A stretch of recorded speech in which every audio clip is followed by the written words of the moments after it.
وقطعا وقف على الصفا، وقطعا وقف على المروة، وقطعا وقف هناك عند الحطيم وعند المقام. حتى المكان هذا قد يكون خطب فيه، وقف عليه، وقد يكون صب عرقه فيه، وقد تكون دماء الصحابة حينما أوذوا رضي الله عنهم وأرضاهم لما أسلموا في بداية الإسلام قد تكون في هذا الكلام.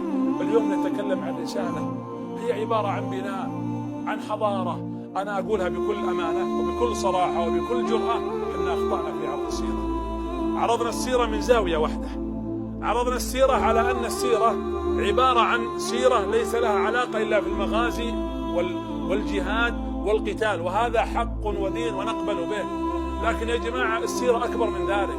السيرة بناء، السيرة تعليم، السيرة ذوق، السيرة سياسة، السيرة دبلوماسية، السيرة بناء إنسان، تكوين إنسان، السيرة بث إيمان، السيرة توحيد، السيرة تقربك إلى الله، السيرة تعطيك علاقتك بالآخرين، علاقتك حتى بغير المسلمين، السيرة تعطيك أنك إنسان حقيقي تعرف قدرك وتعرف قيمتك.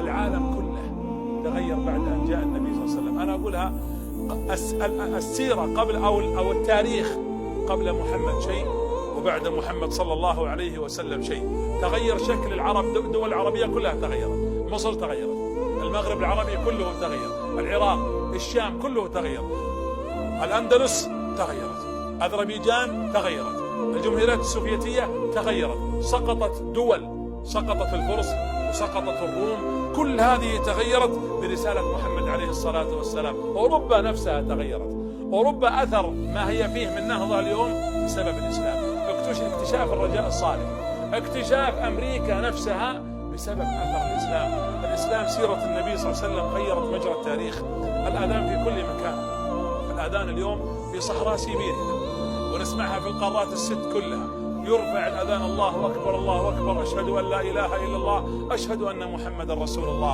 هذا أثر محمد عليه الصلاة والسلام. هنا البقعة هذه إنها اليومين موسم عمره، ونرى أعداد بالآلاف تفد إلى هذا البيت، موسم الحج بالملايين كما لا يخفى على كل مسلم. أثر هذه الرسالة على الأرض أثر عظيم.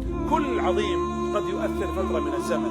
يعني تتكلم على من؟ الإسكندر الأكبر، تتكلم على أفلاطون، تتكلم عن نابليون، تتكلم على شكسبير، تتكلم على مثلا غاندي، تتكلم على من؟ كل هؤلاء كان لهم أثر محدود في الدنيا.